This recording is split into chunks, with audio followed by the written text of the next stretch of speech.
Hello everyone. Welcome back to my channel. In this video I'm going to share some more one-sentence K-pop opinions. Some of these might not be unpopular, but I tried my best. If you are confused about some opinion, please ask me to clarify it in the comments. I'm not referring to you specifically when I use the word you, so don't take it personally, and of course these are just my opinions. So you can disagree, but please be respectful. Now let's get started. A lot of people say they dislike a generally well-liked song merely for the shock value, and not because they actually dislike it. Doesn't apply to everyone, of course. If you're gonna insult a stylist for bad dresses, then also praise them for the good ones, not the idols. A lot of terms like mistreatment and overrated have lost their meaning due to the incorrect use and oversaturation of the terms. Standing only girl groups does not make you a feminist, it's all about preference. Blackpink's line distribution is actually pretty fair. In all honesty, how can a group that only has 4 members have an unfair line distribution?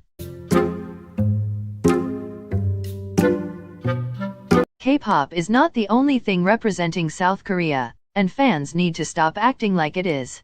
Standing savage idols doesn't necessarily make you a savage stan. Dreamcatcher MVs execute the usage of CGI, aesthetics, coloring, effects and green screen perfectly. Their cinematography is stunning and their music videos deserve more appreciation. Yes, there may be less popular groups have better music, production-wise, than popular groups, but the popular groups are popular because their music is more well-liked by the public. Ice Cream's MV deserved a better song, coming from someone who actually doesn't dislike ice cream that much. A lot of the song production lately has become pretty lazy, and that's because of streaming culture. Fans will stream whatever their faves put out, so the song will be successful even if it isn't good. Streaming culture has also reduced people's ability to genuinely enjoy songs. I don't know why Yuri gets so much hate for joining Red Velvet late. She literally joined 1 year after their debut and they only had 2 songs without her. Performances recently have become very boring to watch because idols are more focused on perfecting the choreography than entertaining the audience, cause of the standards of public. A lot of professionals only rank popular idols high, in vocal, rap, dance rankings, because they don't want to be attacked by the fandom. Twitter's most common problem isn't toxic negativity, it's toxic positivity. The amount of idolization there can be a little overwhelming. Is this fandom toxic? Isn't the question. The question is, how toxic is this fandom? Because every fandom is toxic. Almost every K-pop stan has been hypocritical before. Local popularity is a lot more important than international popularity. JYP is simultaneously overhated for the wrong reasons and underhated for the right ones. Jisoo isn't underrated, Rosalie isn't underrated, J-Hope isn't underrated. They are literally members of the most popular K-pop groups. How can they be underrated? Cutesy and generally soft-themed songs can be as empowering as badass songs. Making different facial expressions doesn't translate into duality. Just because someone insulted your faves doesn't mean you need to get the mob and go attack them as though they waged a freaking war against you. You do realize that their careers aren't going to end just because some immature person on the internet called them overrated, right? The fact that a lot of the hate Twice gets for their vocals is from encores is sad, cause encores are just supposed to be for fun. IZ*ONE didn't get hate for sticking to elegant concepts because it isn't specifically cute nor badass, it's neutral.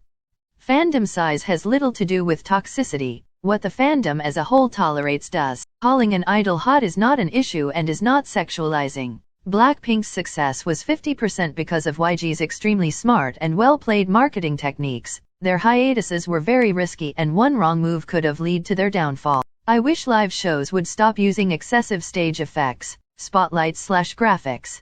JYP should let 3 Ratcha write for other groups/idols/soloists/anyone. Choruses where the whole group is shouting is either a hit or miss for me. J-Hope shines a lot more as a soloist than he does with BTS. ITZY have some of the most entertaining and interesting choreographies in K-pop. 2016 had a lot of songs that were ahead of their time. Blood, Sweat and Tears, Seventh Sense, Hate, Secret.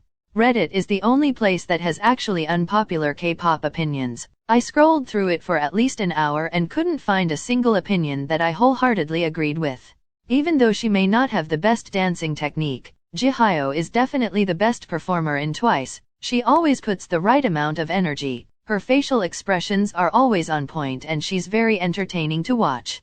Comparing groups causes fan wars is stupid because comparing groups when done right actually hinders fan wars because it encourages objective thinking and promotes difference of opinion without fear of retaliation. Being stable on stage and singing live does not equate to better vocals.